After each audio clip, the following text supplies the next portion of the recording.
So, before I start out, I made this when I saw that Potential History seemingly wasn't going to make an episode of History and Girls on Panzer for Girls on Panzer der Film, so I decided to make one myself. If for some reason he is making one of these and sees mine as a copy, I will take this one down immediately. All credit for the idea goes to him. Also, watch his series first, it gives a lot of context. Now, without further ado, into the video.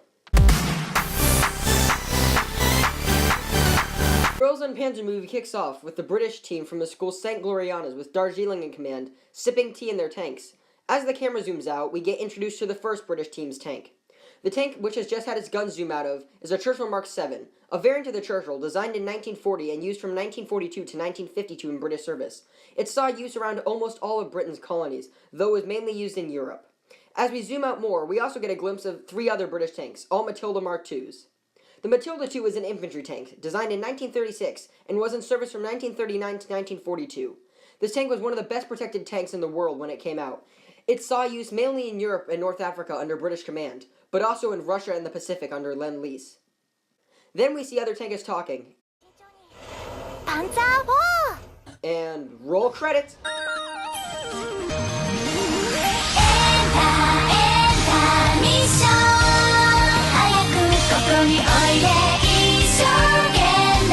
Nope, just kidding. The opening starts and we are introduced to the main tanks of Oarai. The first tank we see is a Type 89 medium tank, which was designed in 1928 and was used from 1932 to 1942 when it was put out of service as it stood no chance against U.S. Shermans. During its service life, though, it saw action all over Asia and even on the Pacific Islands such as the Philippines. The next tank we see is a Stugmaschurgitz III. Based off the Panzer III's chassis in 1937, it saw service from 1940 to 1945. This tank was cheaper than the Panzer III and also mounted a 75mm gun. And because of this, when Germany was on the offensive, it saw service in France, North Africa, and Russia. And during the later parts of the war, it saw most of its service in Europe. The next tank we see is a Type III Chinook. This tank was made to combat U.S. M4 Sherman tanks and was developed in 1943 and production began in 1944.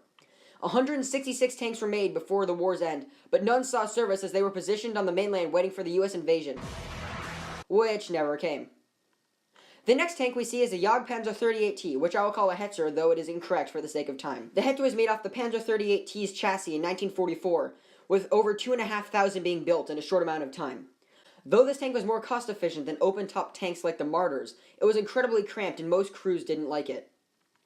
After this we see an M3 Lee, designed as a stopgap for the Sherman in 1940 and put into service from 1941 to 43. Despite its many shortcomings such as being way too tall and its main guns being stuck inside the hull, this tank was liked by the troops as it was the first Allied tank available in great numbers to use a 75mm gun.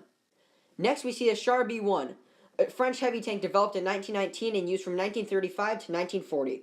This tank was one of the few modern tanks in the French army at the time of the German invasion and proved hard to kill thanks to its thick armor. After this, we get to see a Tiger Porsche. This tank was made as part of the German heavy tank competition of 1942, but lost due to the following reasons.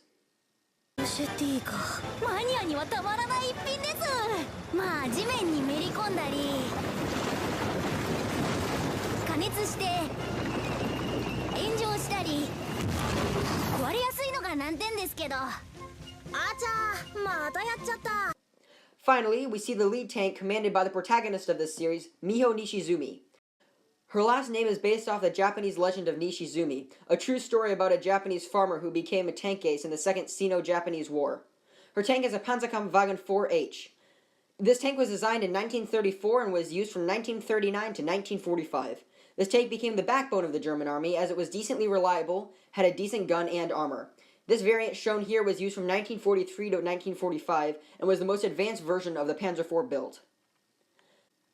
After enclosing the encirclement on the British team, Oarai's team and the Japanese team, Chihatan, which is just a play on the words, as almost all the tanks they have are Chihas, began to open fire. We get to see some shots of Chihatan's tanks, and they seem to be almost all Chihas. The Chiha was made as a carryover from the Type 89 in 1933. They were used in almost all of Asia and on many Pacific islands in order to combat new Allied armor. In 1942, a new version was made with a 47mm high-velocity gun, capable of knocking out M3 Stuarts, the most plentiful Allied tank at the time in the Pacific. Then Oarai and Chihatan's tanks began opening fire. A shot from the Panzer IV knocks out a Matilda, while another Matilda gets knocked out by an old variant of the Chiha. Then, in typical World War II era Japanese fashion, Chihatan ditches Orai's team and apparently all legitimate logic, and charges the encircled British. But, unfortunately enough for Chihatan, charging a Matilda and a Churchill Mark VII in tanks drawn up in 1933 works about as well as anyone would expect, and most of the Japanese team, except for the commander, gets knocked out in the suicide charge. Then, on the flank being held by the Porsche Tiger, the Char B-1, and 2 Japanese tanks, the order to charge comes from the Japanese tanks that were encircling the British, and the Chiha charges over the hill, only to be knocked out about half a second later. Then we get to see the only tank on the Japanese team that isn't a Chiha, a Hago light tank. The Hago started development as well as the Chiha in 1933 and was used until 1943, when it was hopelessly outclassed by anything the Americans fielded. Though, when in service, it was stationed all across Japanese-captured Asia and the Pacific Islands. Unfortunately, as the main group is reeling from Chihatan's losses in its charge, the flank falls and Britain's ally joins the battle.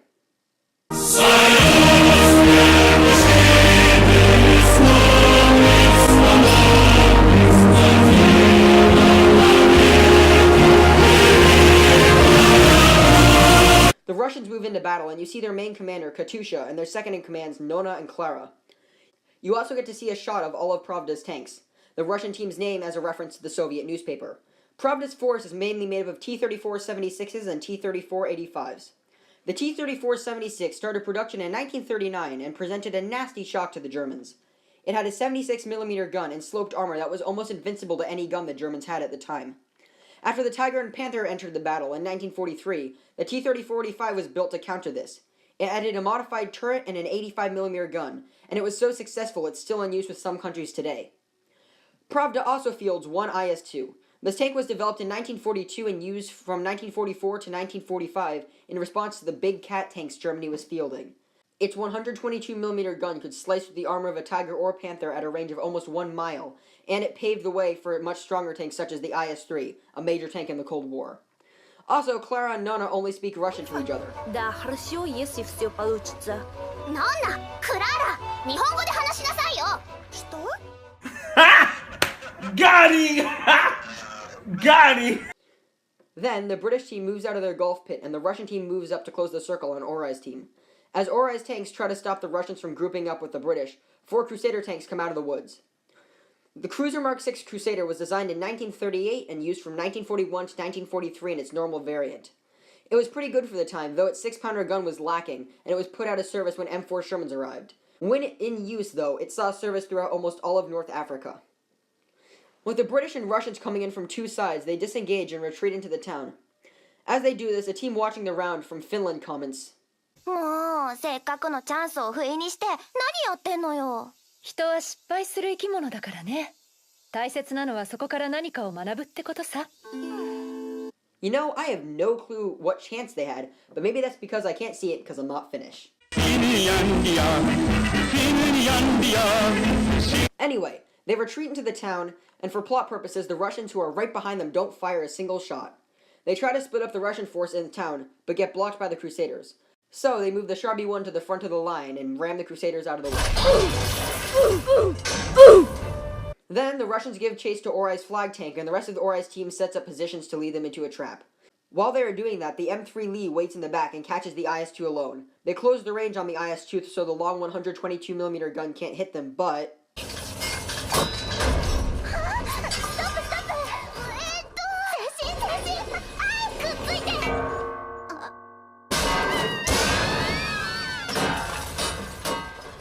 Then the ambush by Oarai gets set up and works, knocking out 2 T-34-76s and a T-34-85. Then Katusha makes this comment,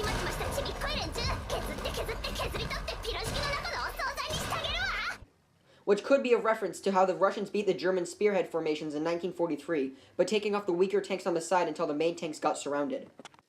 Then Darjeeling, the British commander, sends 4 Crusaders after Orai's flag tank, the Panzer IV. The Crusaders do some pretty cool drifting.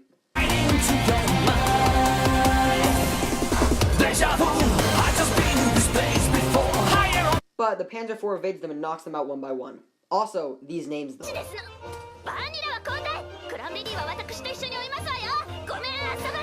Meanwhile, as Orai's tanks hold the line, Nona's IS-2 takes the lead and the Russian team begins to make ground. As Orai's tanks begin to retreat, they give the order to Chihatan's team, but in typical Chihatan fashion, this happens.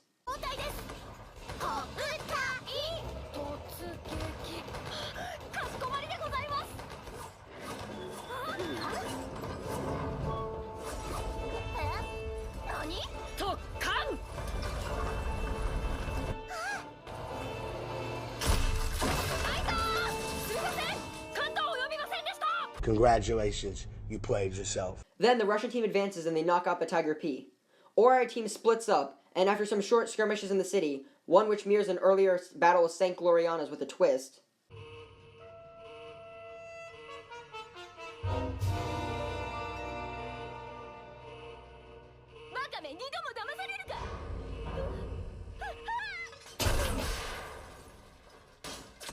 also, the Hog Oak driver crashes into a sign labeled World of SPGs, which is a play on the popular game World of Tanks, and that most players hate SPGs, so they made it World of SPGs. Then Miho's Panzer IV gets chased for a bit by the IS-2, two T-34-45s commanded by Katusha and Clara, and the Crusader commanded by Roship. After a short chase, Clara's T-34 gets stuck under a house, and the Crusader, going out of control, destroys it.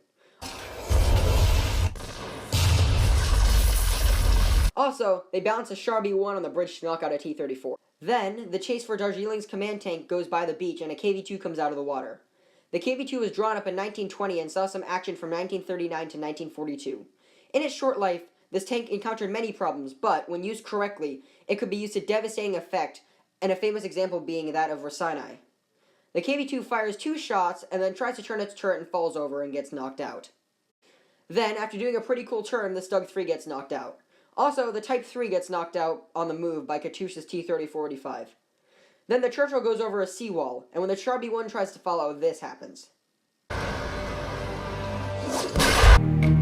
Who can say where the road goes, where the day flows, only time. Then, a few seconds later, the Panzer IV tries the exact same thing and gets away with it, because plot armor. So, a few seconds later, the Type 89, the Hetzer, and the Type 95 all try to go over the seawall, and for some reason the only tank that fails is the Type 95, though the Type 95 has 2 times the Type 89's top speed and a better power-to-weight ratio. Then the Crusader comes back and gets knocked out by the strangest shot ever.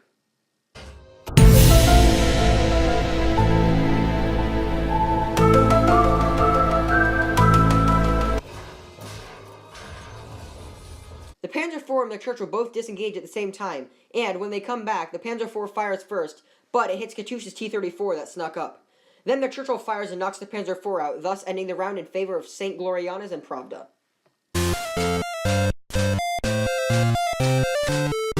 Then, the Student Council President is called out to the aircraft carrier. They are told that the school will close on the 31st of August, the date which may be a reference to either Germany deciding to attack Poland on that date in 1939, or the French government moving back into Paris on that date in 1944. Or I'm too much of a war nerd. I don't know. They are also told that their tanks will be taken. They all make their retorts, and then the History Club says these lines. I don't understand any of them, even after searching it up, so if anybody knows what they mean, please tell me in the comments. That night, everyone is mourning and packing up, and there's a sort of reference to Initial D from the Automotive Club.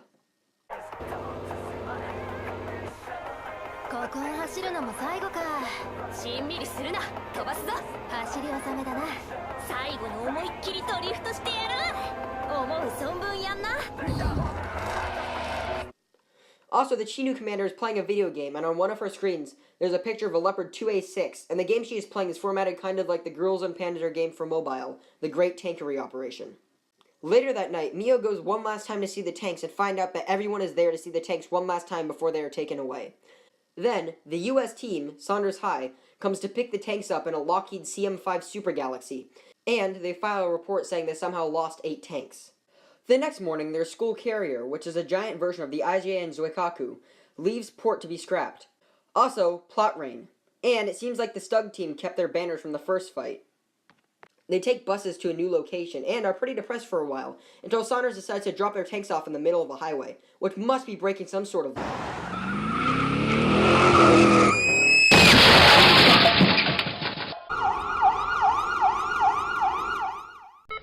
Then, they reset up their tanks and continue going on with their lives.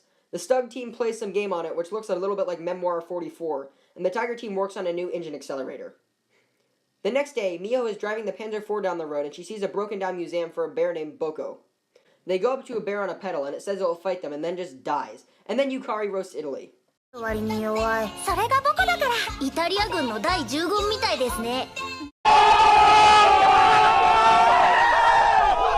Then, they tour a basically broken-down museum with no one else in it, and they end up in a gift shop. Oh, also on the way, they run into a gray-haired lolly who also likes Boko, who is turning out just to be a weird bear who may or may not be a masochist.